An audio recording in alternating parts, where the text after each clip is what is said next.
Oke, kalau di prodi meteorologi ini ya, kita pertama belajar dulu mengenai fisiknya, dimana apa aja sih sebetulnya yang terjadi di cuaca itu, apa yang mempengaruhi cuaca dan kenapa misalnya suatu cuaca bisa terjadi.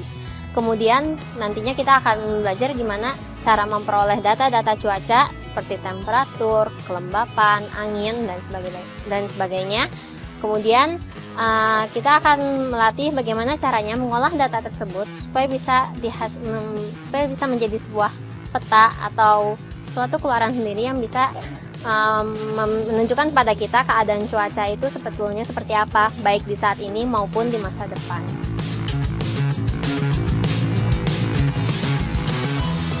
Untuk prospek kerja sendiri, kebanyakan lulusan kami itu ada yang menjadi peneliti, di mana dia melanjutkan studi S2, S3-nya itu seperti di Jepang, di Jerman, dan Prancis.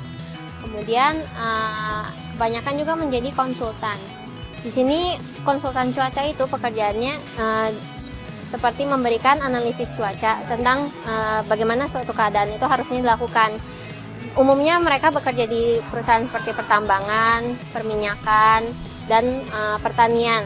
Ada juga lulusan-lulusan dari kami itu yang menjadi kepala departemen di BPPT dan kepala departemen di BMKG. Untuk prestasi sendiri, pertama di sini kalau misalnya untuk prestasi, mungkin kalau kalian cari prodi meteorologi di Indonesia ini cuma hanya ada satu di sini, satu-satunya prodi meteorologi di Indonesia. Di mana yang benar-benar mempelajari soal bagaimana sih cara kita menganalisis cuaca, dan tentunya ini berbeda dengan BMKG yang memiliki akademi sendiri. Kemudian untuk prestasi mungkin ada beberapa senior kami yang berhasil melakukan presentasi. Contohnya satu itu melakukan presentasi di Korea Selatan beberapa tahun lalu melakukan presentasi di Korea Selatan mengenai potensi energi angin di Indonesia. Kemudian ya untuk prestasi sendiri, saya rasa semestinya prestasi itu adalah bagaimana caranya supaya ilmu kita bisa berguna bagi masyarakat, dan itu yang sedang kami kerjakan saat ini.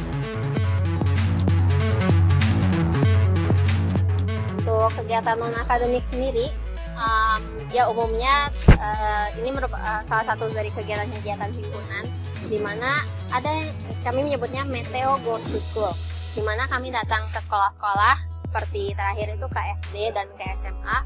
Kami mengenalkan soal ilmu meteorologi itu sebenarnya apa sih, karena jelas ya tentunya ilmu ini kan belum terlalu umum di Indonesia. Kami menjelaskan ilmu itu seperti apa dan belajar apa saja. Kemudian ada juga program kami yang bernama Zephyrus, di mana di sini kami melakukan pengamatan meteorologi di beberapa titik di Sungai Cikapundung, dengan harapan kami mampu mendeteksi kapan kira-kira terjadinya banjir di Bandung. Kemudian ada juga Pagar Lip, di mana di sini merupakan singkatan dari Pagarwangi Library, di mana di sini kami merenovasi ulang perpustakaan yang ada di SD Pagarwangi, dan tentunya memberikan beberapa buku-buku yang bisa berguna untuk mereka.